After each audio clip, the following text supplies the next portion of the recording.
Aquí tenéis una nueva sección en el canal, NBA contada junto a Nacho Losilla. Vamos a hablar de Víctor Wembanyama, Facundo Campazzo, Luka Vildoza y los jugadores españoles que tienen una temporada ilusionante en Estados Unidos. ¡Vamos allá!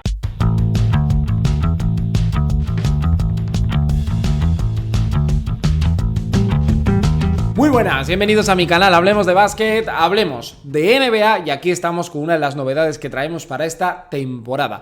Ventana NBA junto a Nacho Losilla, que la grabamos en directo en nuestra, o hacemos un directo, mejor dicho, en nuestra plataforma habitual, ya lo sabéis, esa morada, y lo pasamos muy bien porque vosotros podéis preguntar, hablamos de diferentes temas y hoy había que hablar sobre todo de tres temas estrella. Uno, Facundo Campazzo y la posibilidad de que pueda venir al Real Madrid, hemos hablado de todas las claves, lo tenéis en esta charla. Víctor Wembanyama y el partido que ha sorprendido a todo el mundo en Estados Unidos por su rendimiento y por supuesto también de los jugadores españoles, su presencia, la próxima campaña que ya está empezando, están en pretemporada en la NBA. No os lo podéis perder, así que a suscribiros por aquí abajo, seguirnos también en esa plataforma y si quieres unirte a esta familia y ser miembro del canal y parte activa de este proyecto, pues ya sabes, tienes el botón de unirte por aquí abajo.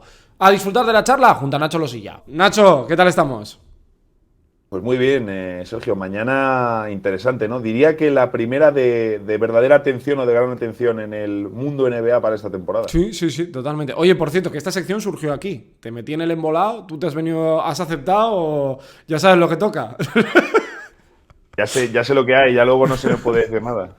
No, de verdad, gracias por estar aquí, abrir una ventana NBA, a mí me hace mucha ilusión porque ahora Nacho, pues por motivos laborales también está vinculado con el deporte y con el básquet, pero de otra manera, y yo creo que va a estar un contenido muy chulo. Lo que decías, ha sido el primer día, locura, ¿no? A mí me ha parecido una locura lo que me he despertado esta mañana y digo, ¿pero qué pasa aquí? Sí, estaba. Claro, yo ya era consciente, digamos, de que esta noche teníamos este partido, que de hecho importante. Tenemos otro partido de Wembanyama y Metropolitans contra G-League. Además, creo que es ya es a buena hora. Es el viernes a las 9 de la noche, si no me Está equivoco, bien. hora española. Entonces, aquel que tenga la aplicación de la NBA con League Pass, creo que lo echan por ahí. El que tenga ESPN 2, que eso ya no sé cuánta gente lo tendrá, pues también lo puede ver por ahí. Pero ha sido un auténtico torbellino, ¿no? Y también creo que aquí la NBA ha estado muy hábil en conseguir tanto reclamo mediático en este partido, porque evidentemente es Wembanyama el que se ha llevado casi toda la atención, pero también por ahí anda Scoot Henderson, que es el otro gran nombre para el draft, y se ha conseguido una atención mediática brutal sobre un partido que al final tiene al G-League Ignite, ¿no? Que es el equipo de la NBA creado para formar a sus propios jugadores, para que los chavales jóvenes, en vez de irse a la NCAA, elijan esa vía, se formen en la G-League y que jueguen en el equipo. Así En ese que, equipo estás, desde luego, victoria para la NBA. está Sidi Sissoko también, ¿no? Que es un jugador que es canterano del Baskonia. Para que la gente se sitúe, me refiero. Es ese equipo, lo que tú dices, que es como la alternativa al baloncesto universitario. Sí, tal cual. De hecho, ha sido titular. Creo recordar que no había metido mucho. Lo tengo por aquí. Mira, ha hecho 7 puntos, 4 rebotes, 2 asistencias, un robo, 2 tapones y 2 de 9 en tiro en 24 minutos. Ha sido Bueno, titular. bueno, no ha estado mal. Lo que pasa es que lo de Wembanyama, bueno, primero que él físicamente, claro, llama mucho la atención, pero luego lo que ha hecho, él también ha elegido el momento acertado, ¿eh?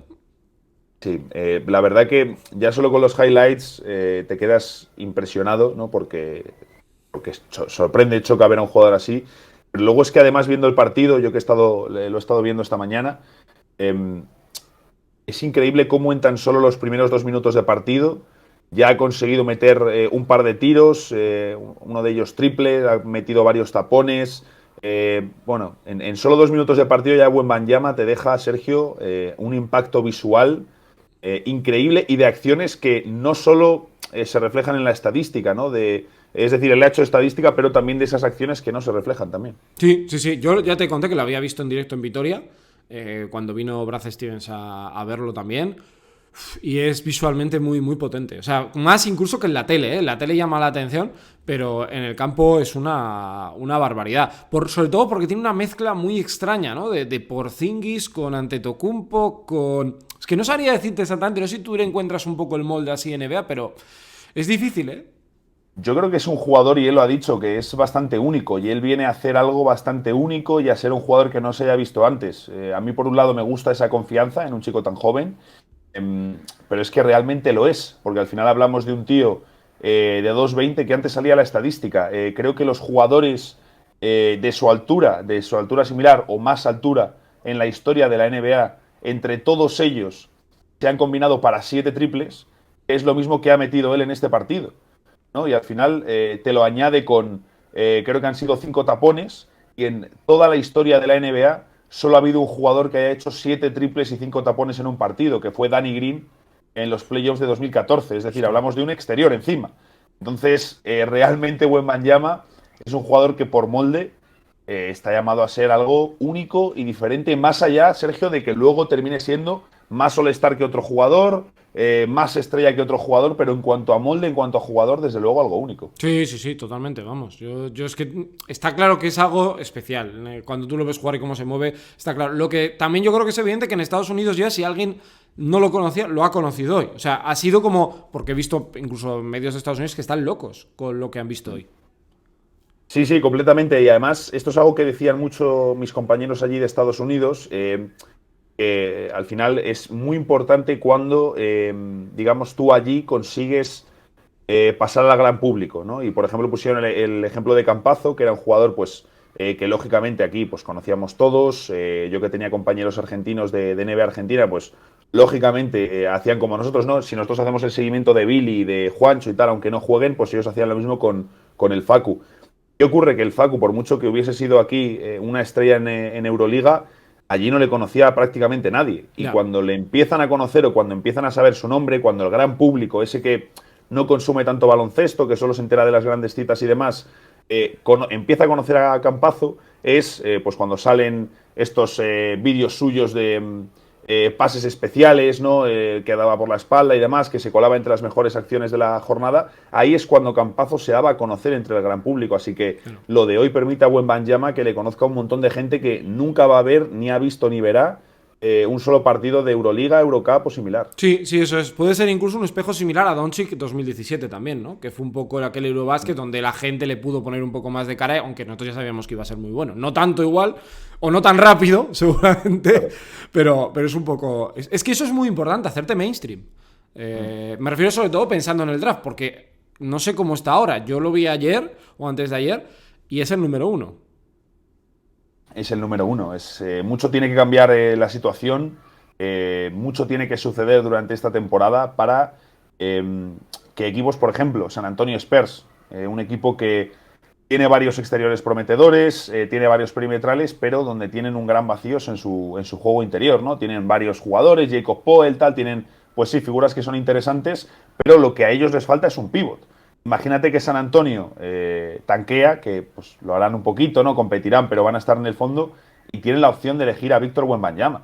Se van a tirar a por él, incluso aunque la temporada de Scoot Henderson sea mejor en la G-League y tal, van a ir a por Wembanyama, ¿no? Porque al final también te estás trayendo, y esto no se puede dejar de lado, a un tipo que siendo muy joven viene ya con mucha experiencia en el baloncesto profesional. Sí, mira, hay una pregunta muy interesante por aquí que dice, hablando de Wembanyama, que está genial lo de hacerse viral y tal, dice, pero ¿no creéis que sería mejor que se hiciera un nombre en Asbel jugando Euroliga y pegándose con los mejores? Este debate lo hemos tenido, creo que la última vez que hablamos también lo tuvimos. Yo no estoy a favor de lo que ha hecho, pero entiendo lo que ha hecho. Y tú yo creo que por esta misma línea, ¿no? Sí, de hecho ayer justo alguien me lo ponía por Twitter, ¿no? Oye, tal, pero es que no está, se ha ido de la Euroliga, estas cosas a mí no me gustan. Bueno, lo que pasa es que aquí detrás de la decisión de Wembanyama de irse de Asbel, pues entran diferentes factores, ¿no? No solo el jugar o no jugar en Euroliga. Esto es un tema más complejo y realmente ahí incluso nosotros, el espectador, no tenemos todos los datos ni toda la información de lo que ha sucedido detrás de bastidores. Así que, Sergio, al final, sí, tenerle en la Euroliga sería mejor. A mí me gustaría tenerle en la Euroliga, evidentemente. Pero realmente esto es un paso previo, es decir, es un año, Wembanyama se está preparando y lo importante va a ser lo que haga a partir del siguiente año, que será su salto a la NBA. Claro, es que yo creo que la concepción que él tiene es más americana, en el sentido de que para él la Euroliga no es un objetivo, era una competición más, un trámite hasta llegar a la NBA, que es su objetivo. Efectivamente, al final es un paso, ¿no? Es él en su mente, además es que ¿cuánto tiempo llevamos hablando de Wembanyama? Es que Pues, ahora sí que es cierto que es el momento de hype, pero ¿cuánto tiempo llevamos yo hablando diría de que esto? 3 años y medio fácil. Es que lleva sonando mucho tiempo su nombre. Yo de un jugador tan joven, Solo creo que se haya hablado lo mismo o más de Bron y James y porque es el hijo de LeBron Claro, James, ¿no? cierto. Hablando de un tipo tan joven. Entonces, es que con Wembanyama se trae un hype desde hace muchos años y él mismo y en su entorno saben que el paso iba a ser ir a la NBA. Entonces, un año más de Euroliga, un año menos de Euroliga en el Asbel, pues, le da un poco igual, ¿no? Porque al final el objetivo final es otro. Sí, sí, sí, no tiene nada que ver. Claro, es que yo creo que eso tenemos que entenderlo desde la percepción del jugador. ¿Tú de verdad crees que va a haber tanto tanqueo de equipos por conseguir? O sea, ¿va a haber ese momento locura? Yo creo que no, por lo menos hay que esperar, hay que aguantar, porque también hay que considerar que la NBA cambió la normativa para el draft. Entonces, ya hace un par de años, cuando tuvimos el traspaso de Anthony Davis a los Lakers, los Pelicans, con la proyección para el número 7, se llevaron el número 1. Por lo tanto, es cierto que si tú eres el peor equipo, tienes más posibilidades, pero ahora no es tan fácil como en el 2015 o en el 2016, que si tú quedabas uno de los 3 peores equipos, lo más probable es que tú quedases en el top 3. Ahora sí que te puedes caer. Entonces, no creo que debas buscarlo tanto. Creo que tienes que, evidentemente, va a haber equipos que tanquen, aunque este año no hay tantos. Este año no hay tantos. Habrá equipos, sobre todo, que se dejen caer al final. Lo que sí, habrá equipos que se dejen caer. Pero entre esa modificación y el play-in, yo no creo que vaya a ser algo tan exagerado, sino una broma de ahora de Twitter. De todas maneras, si San Antonio se deja caer y le vuelve a tocar el premio, porque claro, esta es la historia real. Ellos tanquearon en su momento para conseguir a Tim Duncan y la historia les ha dado la razón. Si le vuelve a pasar, sería una jugada maestra, ¿eh? Sería una jugada absolutamente maestra porque es que, dices, un pivot de origen FIBA que viene siendo europeo, que les encanta en San Antonio y además perfil completamente moderno, ¿no? Un tío que también he leído, ¿no? 2,20 de altura y solo 4 rebotes. Si es que da igual que no coja rebotes. Si es que lo importante es que proteja el aro y que meta triples. Esos son los dos factores y la velocidad que tiene. Ya. Es fascinante. Para mí, que ya tu pivot coja más o menos rebotes. Hombre, si te da esa protección de aro, mejor que mejor. Pero que coja más o menos rebotes no es un indicativo de absolutamente nada. No, no, no. De hecho, lo puedes rodear con jugadores diferentes. Puedes ponerle un 4 reboteador a su lado que sea una máquina. O sea, yo creo que ahí. Hoy en día la NBA ha cambiado mucho. O sea, aquel Duncan cruzándose con Robinson en el mismo equipo, pues eso ya no se va a volver a dar. No, pero sí que es cierto que yo creo que ahora sí que llevamos unos años en la NBA en los que se está buscando otra vez ese tamaño. Y, por ejemplo, Cleveland es un gran ejemplo con Jarrett Allen y Evan Mobley. Y creo que más equipos van a ir buscando ese punto, porque incluso Milwaukee, si lo miras, juega con alineaciones muy grandes en las que lo mismo un día juega ante Tocumpo de 5 con Chris Middleton de 4, Sí. pero es que otros días están jugando ante Tocumpo, Bobby Portis y Brook López. Entonces, creo que en la NBA es importante y los equipos se han dado cuenta, salvo que sean los Golden State Warriors, que tienes a Stephen Curry y tienes una dinámica que no tiene ningún otro equipo.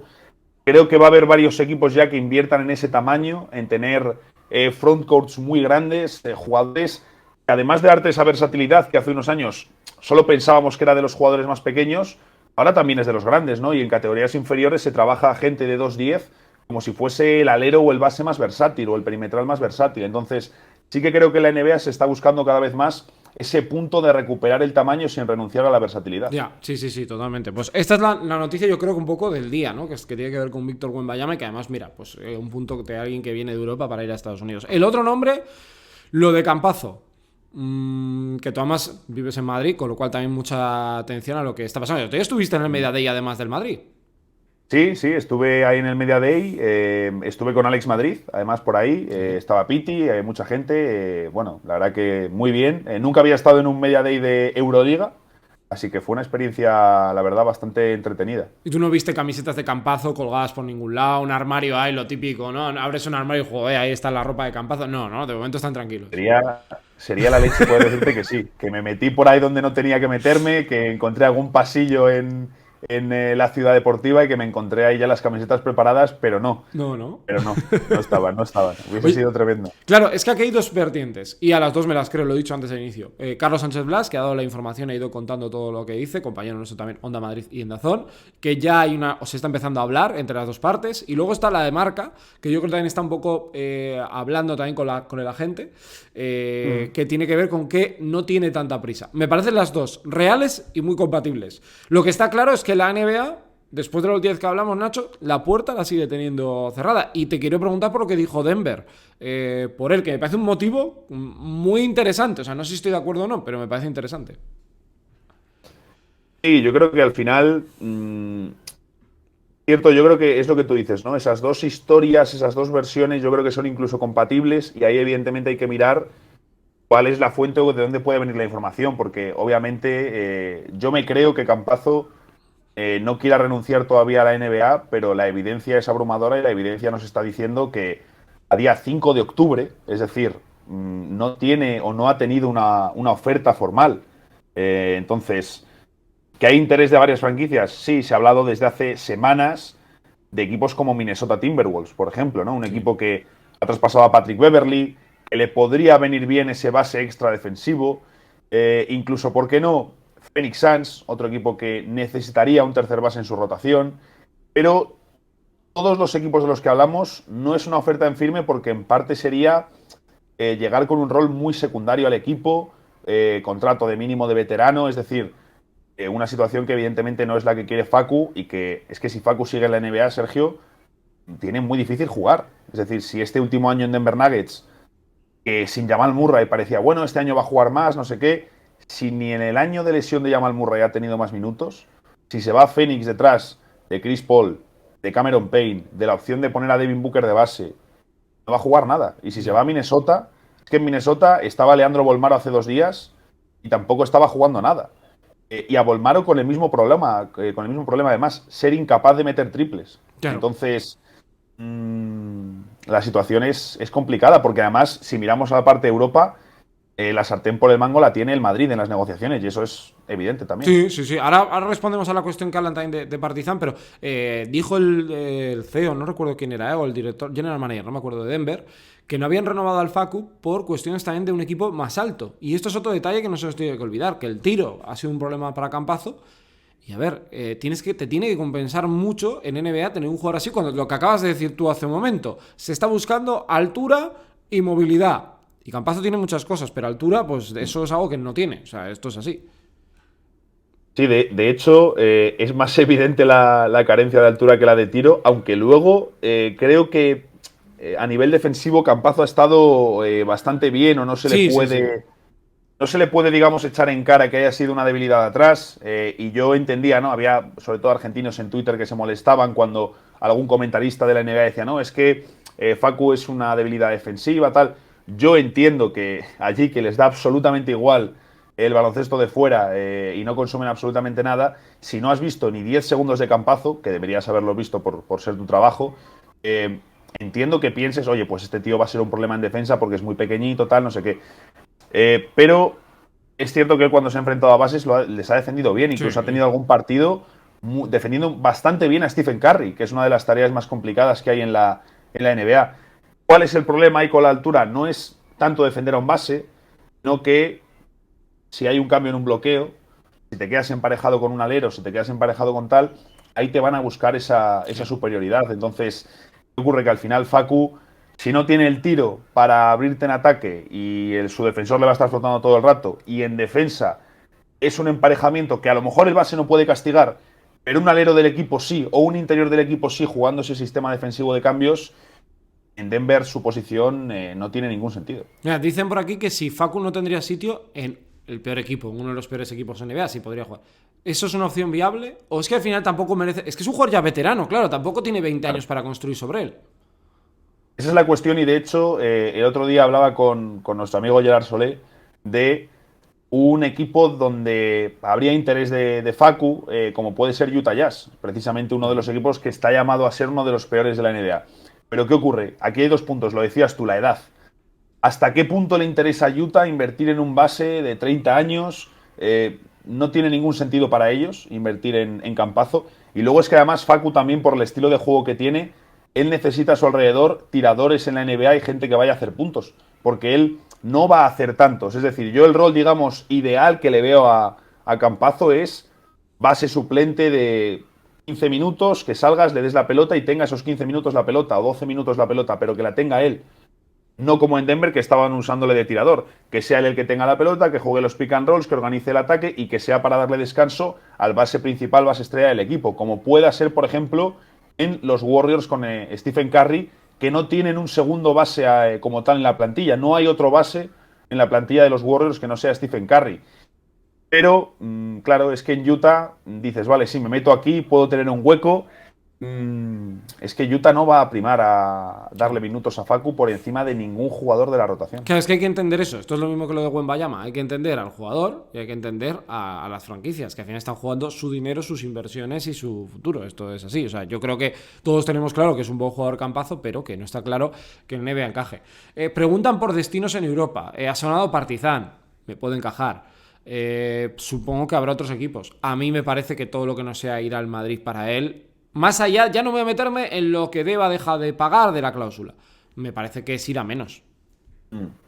Sí, yo creo que no tendría tampoco mucho sentido, ¿no? Y él siempre, ahora que tiene, bueno, lleva ya un par de años con la hija, querría buscar a lo mejor un entorno más familiar. Por ejemplo, sigue teniendo a Gaby Deck en Madrid. No sé, a mí me parece que, vamos, si se va a otro equipo de Europa que no sea el Madrid, me sorprendería muchísimo. Y además esto sí que es muy importante y lo comentaban en Marca, que no hay unos plazos para esa cláusula, ese dinero que todavía le debe el Real Madrid. Es que lo puede pagar incluso una vez se haya retirado. Entonces, si vuelve al Real Madrid, seguro que eso facilitaría mucho la cláusula, rebajaría posibles tensiones en las negociaciones para el pago. Entonces, a mí me sorprendería mucho, Sergio, que esta historia no termine con Facu regresando a Madrid, la verdad. A mí también. A mí me da esa sensación, ¿no? También os digo, yo voy a poner el mismo, voy a trasladarlo a la vida laboral. Es la típica, que estás en una empresa que te llevas muy bien, ¿no? Muy familiar, muy buena, te marchas a vivir un poco el sueño, pero esa empresa te presentó una oferta antes de irte. Cuando quieras, la puerta está abierta. Y me suena un poco a eso, ¿no? Voy a intentar a ver hasta dónde llego en mi vida, pues en este caso Facu la NBA, y luego ver si encuentro. Y si no, siempre podré volver a esta empresa que me trataba muy bien. Digo yo lo veo así, ¿eh? Sí, y además es lo que dices, ¿no? Y pasa mucho cuando se habla, por ejemplo, de Juancho, de los Hernán Gómez, ¿no? ¿Por qué no vuelven ya a Europa? Si es que pueden volver cuando quieran, es Claro. decir, mientras ellos sigan allí intentando asegurarse la pensión de la NBA, ganando más dinero, siendo más mediáticos, que se traducen más acuerdos. Te puede gustar más o menos, puedes estar más o menos desacuerdo, pero no deja de ser también un trabajo, no deja de ser también su carrera profesional, de la que tienen que sacar dinero, de la que quieren sacar dinero, y la opción de volver a Europa, ser un jugador grande en Europa, tener un contrato muy grande en Europa, siempre va a estar disponible para ellos. Y ya lo han sido en el Eurobasket. Y mejor escaparate que con tu país no hay más, eso está claro. El otro argentino, así te aprovecho y te pregunto porque aquí hay bastante debate. Luca Vildoza, que sí tiene contrato. ¿Cómo está el panorama para Vildoza? Porque aquí hay una cosa de los cortes, no cortes, y yo aquí me fío de lo que tú me digas porque yo me vuelvo muy loco. Pues te voy a confirmar ahora mismo cómo está la situación de Milwaukee, pero sí que es cierto que a mí Vildoza me encaja en Milwaukee por lo que juegan. Es decir, Milwaukee sí que es un equipo que prima antes la defensa que el tiro exterior. A Milwaukee no le importa tener, digamos, un jugador que pueda ser más irregular en el lanzamiento, que pueda tener peores registros, si les va a sumar en defensa. Yo creo que puede entrar. El problema es que tiene mucho contrato garantizado. Muchos. Claro, sí, estaba mirando justo 4, 5, 6, 7, 8, 9, 10, 11, 12, Ahí está. 13, 14, 15 contratos ya garantizados. Creo que el último fue Jordan Nwora, ¿no? Que fue el último que garantizaron Sí. hace poquito tiempo. Justo. ¿Y qué ocurre? Que ahí va a estar, bueno, pues estarán luchando ahora, ¿no? Básicamente por hacerse ese hueco. Es difícil. Bueno, claro, es que claro, él está firmado con el contrato de Training Camp y Sí. hay 15 jugadores. A priori en estos casos, cuando tú sueles tener un jugador con contrato de Training Camp, en raras ocasiones, muy raras ocasiones, el jugador Se queda, ¿no? se queda. De hecho, te diría, se me acaba de olvidar el nombre del tirador que pasó por Valencia, que se hablaba mucho Matt Thomas. Matt Thomas, justo el año pasado, fue uno de los casos que además creo recordar que incluso puede que lo hablásemos en el canal, estaba con contrato de training camp, parecía que no se iba a quedar, en Chicago no había hueco, pero dijeron, vaya, si es que nos falta tiro exterior, no tenemos lanzamiento, entonces cualquiera de los dos jugadores a los que nos quedemos, su rol va a ser muy secundario. Pero por lo menos el que nos quedemos que sea un perfil que no tengamos. Y por eso se quedó. Pero lo que sucedió sí que es más raro, ¿no? Que corten a algún jugador que parecía que se iba a quedar para luego firmar a un tío que no tiene contrato para la temporada. De hecho, al que cortaron, Sergio, fue a Stanley Johnson, que luego terminó firmando con los Lakers y haciendo un papel decente y siendo una de las noticias positivas de la temporada. Entonces, es raro que se den estos casos de cortar a un jugador que parece que va a estar para traer a uno que solo has firmado para el training camp. O sea, ¿cuándo acaban los contratos training camp? Más o menos. No sé, no digo bueno, 10 días. Al final el equipo tiene que presentar, digamos, la plantilla. La plantilla tiene que estar lista para la temporada. Entonces, el contrato de training camp sirve un poco para lo que es la pretemporada, para que el equipo vaya ajustando piezas. Vemos equipos que todos los años a lo mejor circulan a 4 o 5 jugadores con contrato de training camp y luego les acaban cortando. Pero bueno, pues por ir probando, viendo jugadores. O sea, que lo pueden cortar hoy o dentro de una semana. O sea, no tienen una necesidad. Eso sí, antes de empezar la NBA tienes que tener tu roster ya oficial. Vale.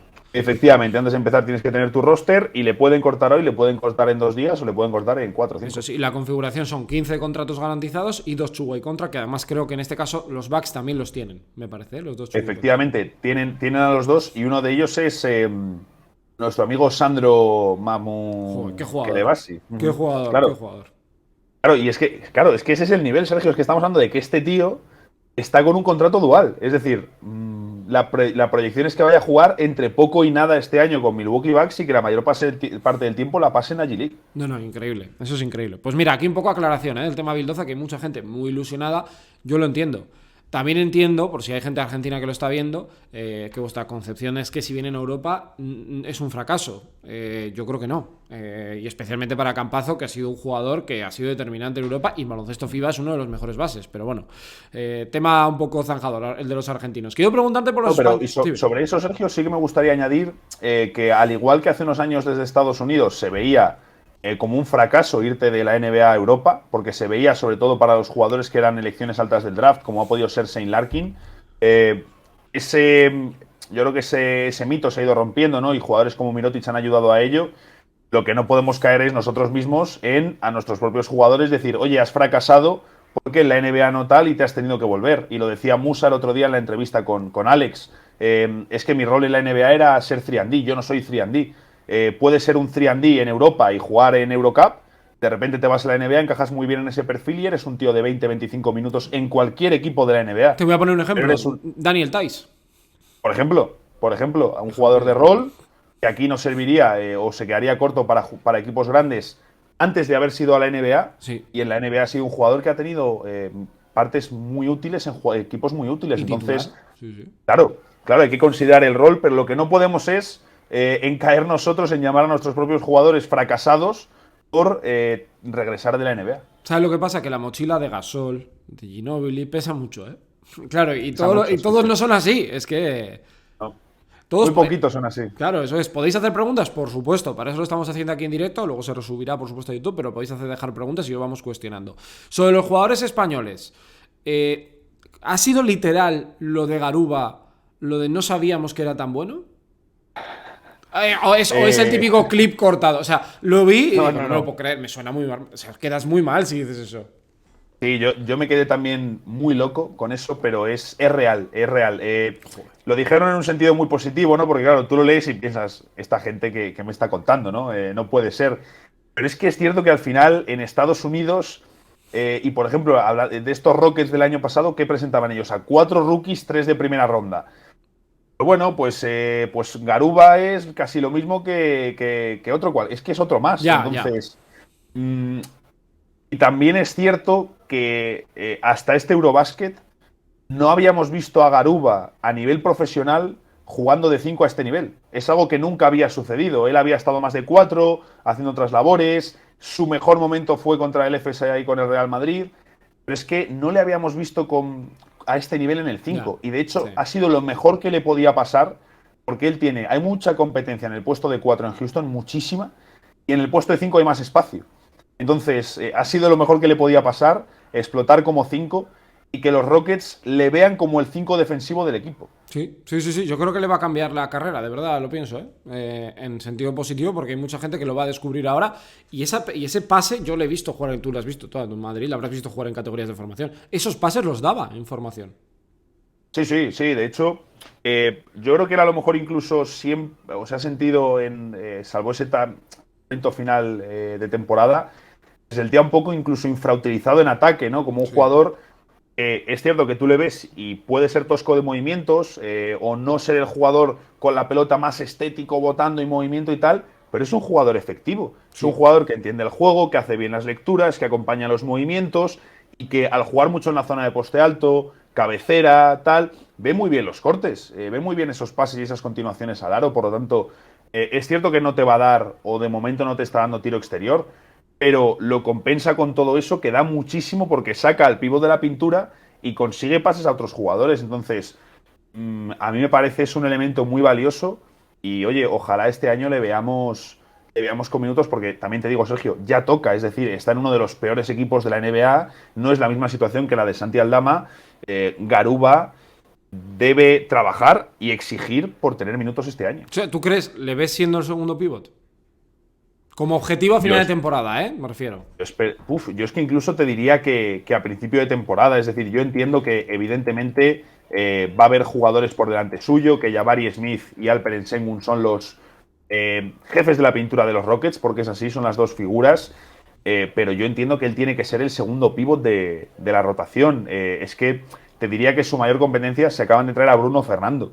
Sinceramente, Bueno. si los Rockets le dan antes minutos a Bruno Fernando que a Garuba, me preocupo ya de a nivel de proyecto, porque en este tío has invertido una primera ronda del draft hace nada. Tienes que ver lo que te ofrece ese jugador más después del Eurobasket que ha hecho. Sí, sí, porque además Bruno Fernando estaba más cerca de venir a Europa que quedarse en Estados Unidos. O sea, porque tuvo nombre, sonó para varios equipos de Euroliga, ¿eh? O sea que. Te entiendo. Mira, ahora mismo en la rotación interior de los Rockets, los jugadores que hay en el puesto de pivot por detrás de Sengun, que va a ser titular y Titular. va a estar más cerca de los 30 que de los 20 minutos, son Derrick Favors, que acaba de llegar de Oklahoma y que, bueno, pues lleva ya varios años jugando menos.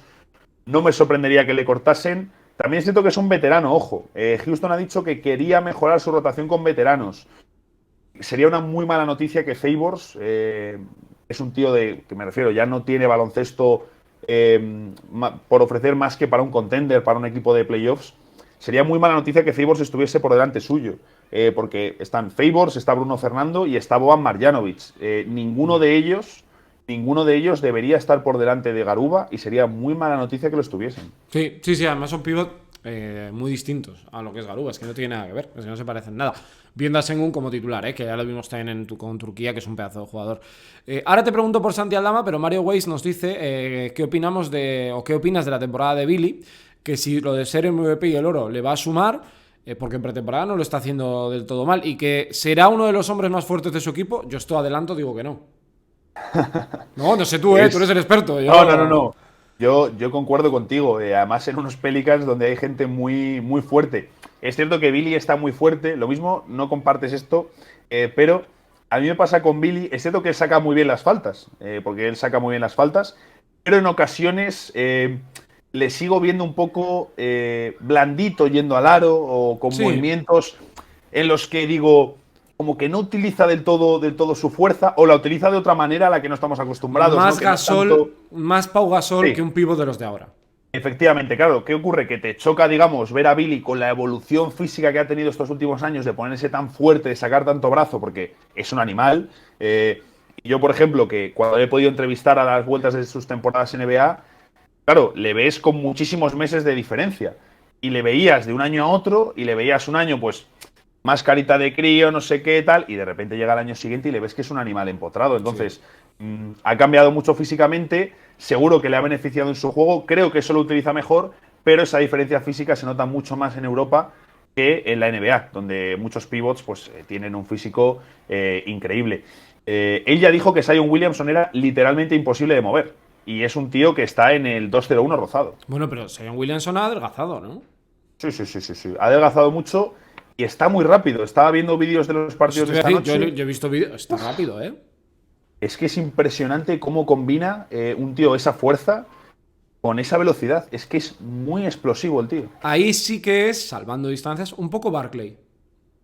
Salvando distancias, y décadas. Es que hay décadas entre ellos dos. Pero ahí sí que es la mezcla entre el como gordito pero muy rápido. Así que... Sí. No.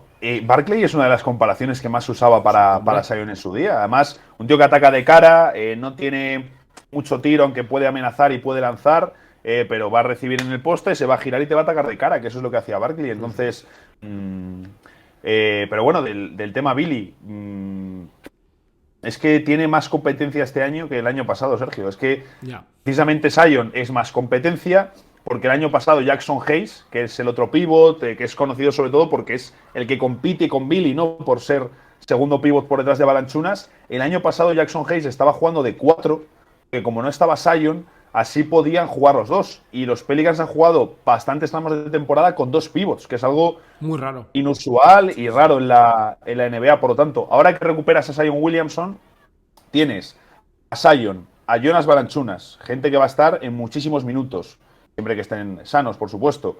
Jackson Hayes, que hasta ahora, tanto en playoffs como en temporada regular, ha estado siempre por delante de Billy Hernán Gómez, tanto en media de minutos como en partidos jugados. Por supuesto, Billy Hernán Gómez, que yo creo que parte como último pívot de la rotación.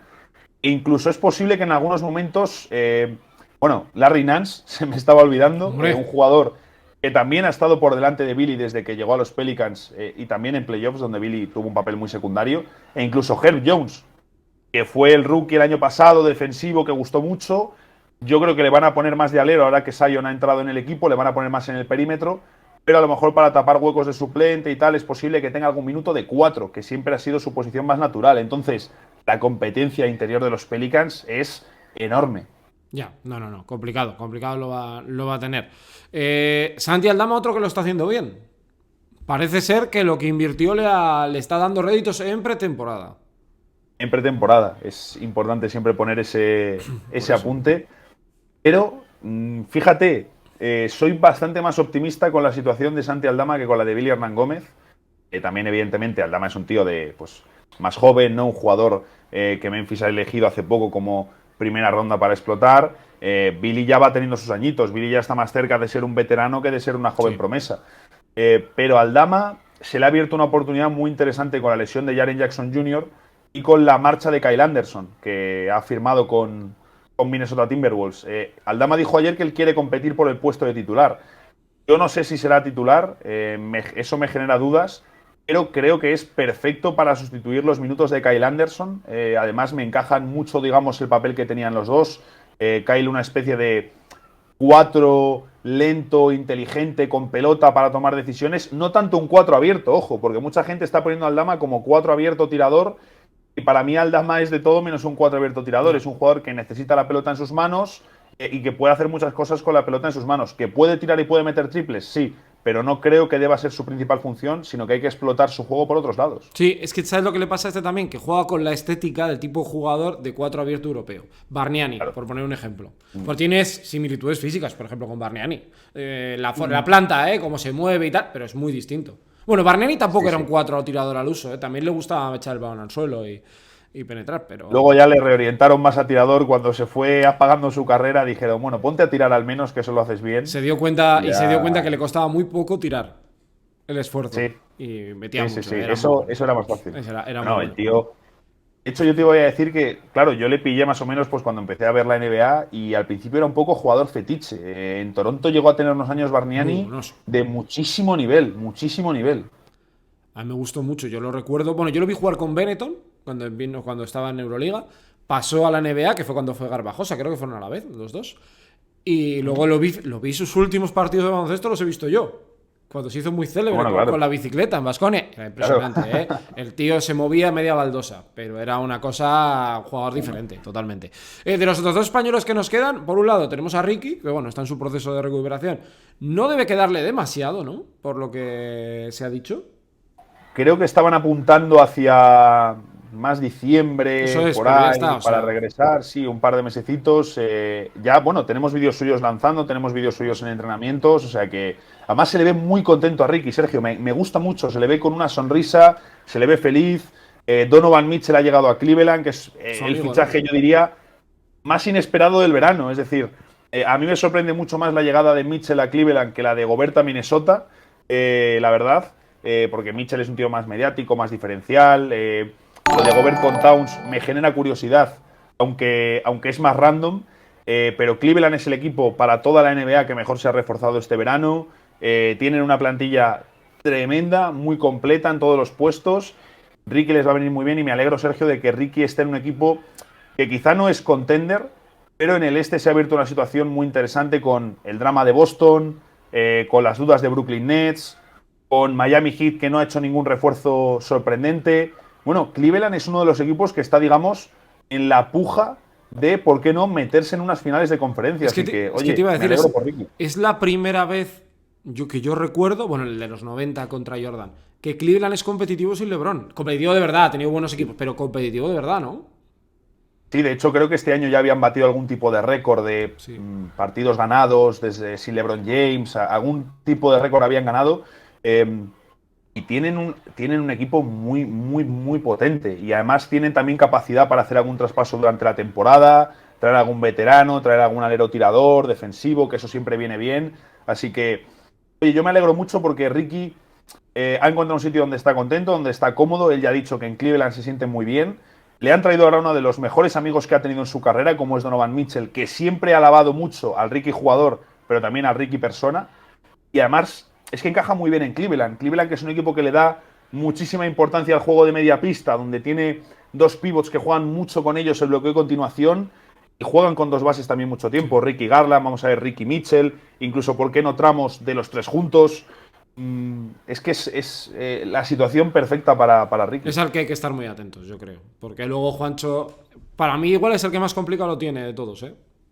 Sí, sí. Seguramente sí, porque al final Billy tiene competencia, pero es uno de los considerados líderes de vestuario de los Pelicans. Lleva ya varios años allí, está más instalado en el equipo. Digamos que a Billy le tienen, yo veo una especie de comparación, salvando distancias, con lo que es Marjanovic en la NBA. Es decir, un jugador que si se viene a Europa sería un fichajazo, equipo que se lo lleve, equipo que va a tener ahí una mina por explotar, pero que en la NBA no le van a dar minutos porque el juego no encaja con él.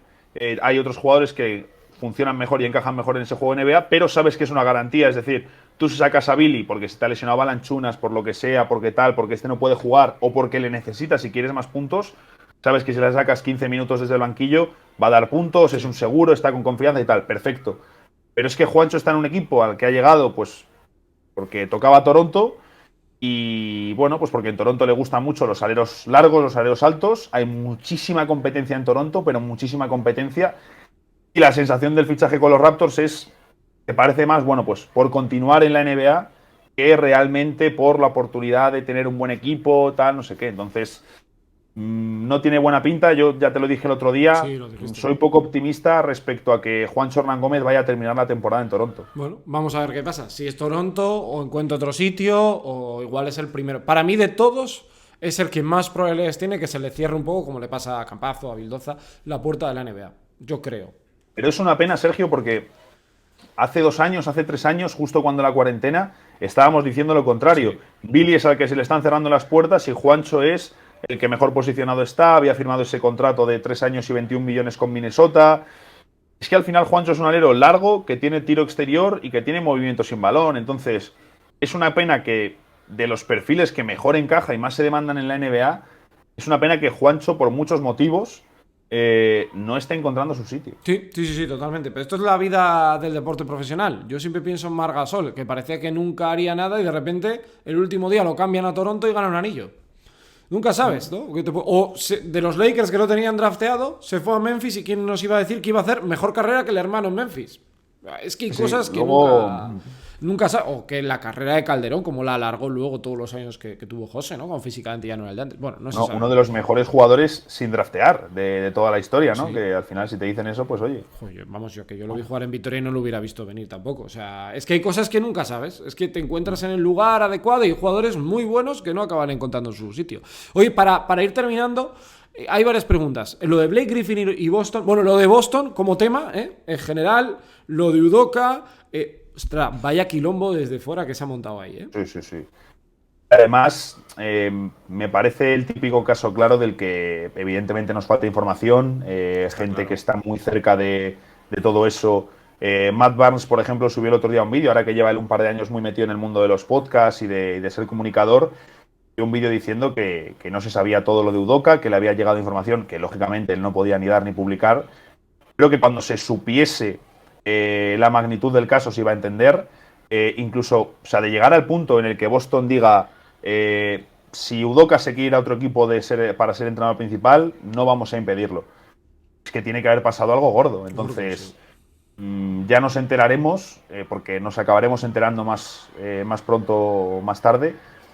Pero es una pena como, ya hablando estrictamente a nivel deportivo, Boston, que comenzó con tantas dudas con lo de Udoka, parecía que ya lo tenían todo, es decir, habían dado con la tecla y este verano era el equipo contender que mejor se había reforzado, que si Malcolm Brogdon, que es un fichajón, que si Gallinari, que era el alero anotador que les faltaba en el banquillo, y en 2 días se les lesiona Gallinari, pasa lo de Udoka, se les lesiona Robert Williams para varios meses, creo que eran 2 meses fuera Robert Williams, es el pívot titular. ¿Y qué ocurre?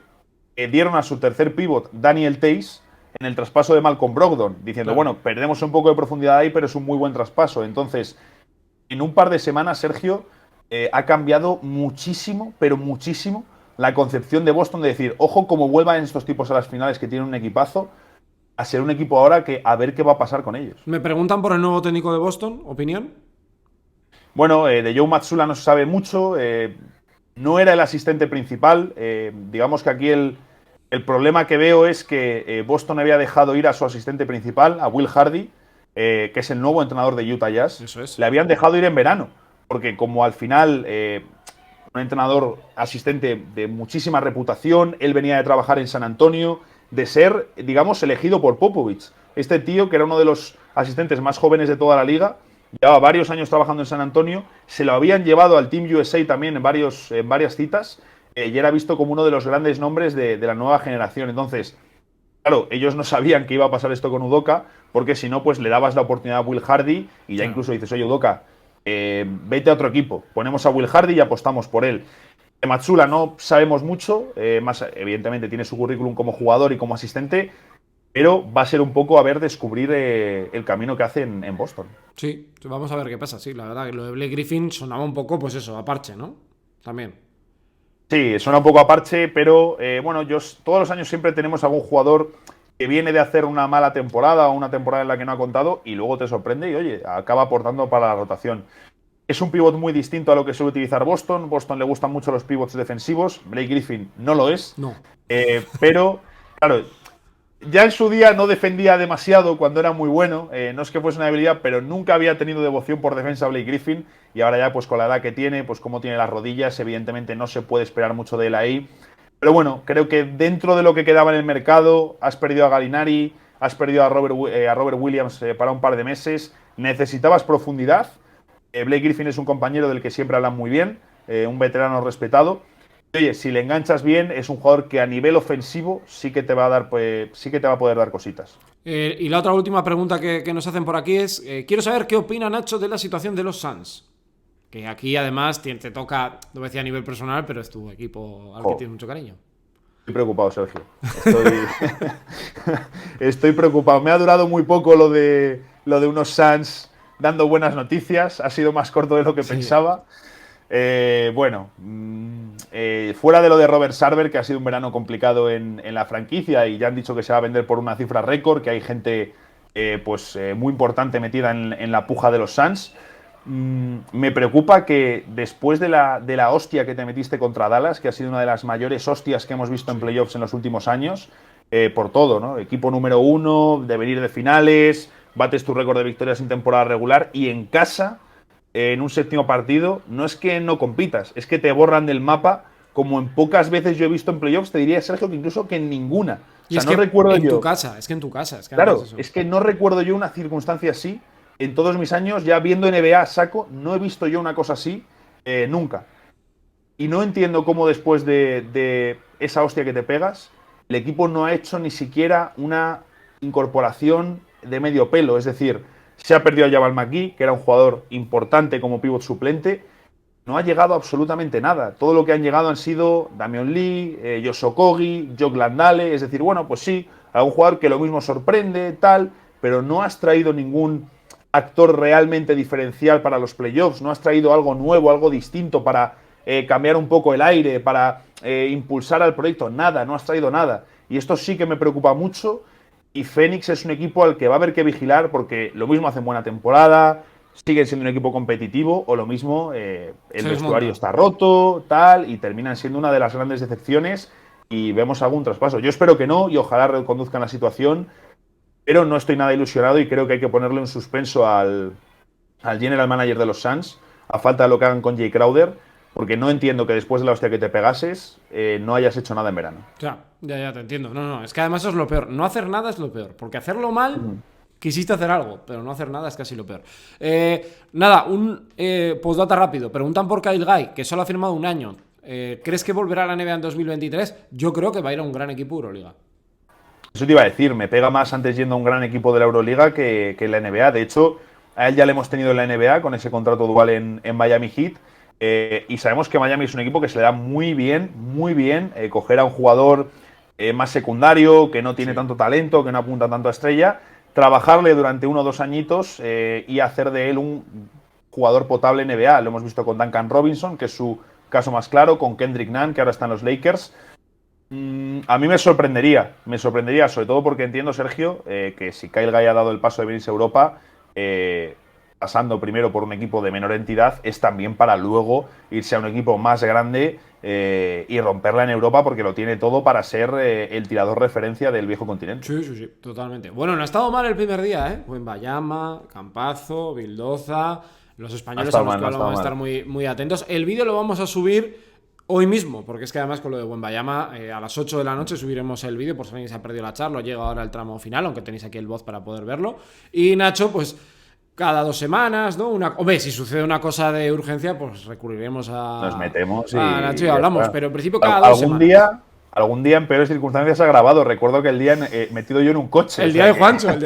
Sí, aquello fue directamente un atraco, sin pistola, pero un atraco. Un atraco también voluntario, es decir, yo me dejé. Entonces ahí no pasa nada. Eso no pasó nada, pero bueno, sí, fue un atraco y te lo agradecí. Y en principio yo creo que los miércoles puede ser un buen día, ¿no? Para ti tú tienes bastante libertad. Los miércoles, en principio, es un buen día, o sea que sí. Vale, pues lo vamos dejando así para que la gente lo sepa, ¿vale? Que en principio los miércoles aquí en Twitch haremos este directo y luego pues lo subiremos a YouTube. Hay días que lo haremos rápido ese mismo día, como va a ser hoy, y otros días pues igual lo llevamos al jueves, al viernes, bueno, en base un poco a cómo lo veamos. Un placer, como siempre, Nacho, que estés por aquí, ya lo sabes. Lo mismo digo, Sergio, a mí me encanta, o sea que... Lo pasamos muy bien, ya nos vamos a ver dentro de poco, ¿eh? El viernes nos vemos. Sí. ¿Estás el viernes en la oficina? El viernes no lo sé, es que te voy a decir... Lo mismo el viernes te encuentras poca gente en la oficina. Es que el jueves hay la despedida de un compañero de trabajo. Entonces tengo la sensación de que el viernes va a haber poca gente en la oficina. Y aparte es que, claro... Los que tengan que estar por narices. Claro, es que mi viernes es un viernes tarde. Entonces, claro, ya todavía peor. Claro, para que haya más gente. Es posible que yo lleve el partido del Barça en redes. Vale, pero desde casa. Pero es posible que desde casa. Va a depender de cómo me despierte el viernes, Sergio. Bueno, no, normal. No hay que celebrar. Esas cosas también hay que celebrar. Que ya era hora también, ¿eh? No estar todo el día en casa. Claro, ya que han pasado 2 años, ya que vemos la luz, hay que disfrutar y volver a aprovechar de la vida, hombre. Que tú dentro de poco vas a tener muy difícil, porque ya te lo digo yo, que compaginar la NBA con tu trabajo de ahora. Antes tenías la excusa, ¿eh? Claro, antes mientras trabajaba me ponía pero ahora ya voy a tener que hacer el esfuerzo doble. Eso lo he hecho yo mucho tiempo, ¿eh? Ahora, no, es que tengo que ver este partido de Euroliga. Es trabajo. ¿Cómo voy a quedarme yo sin ver este Olympiacos tenido en San Petersburgo?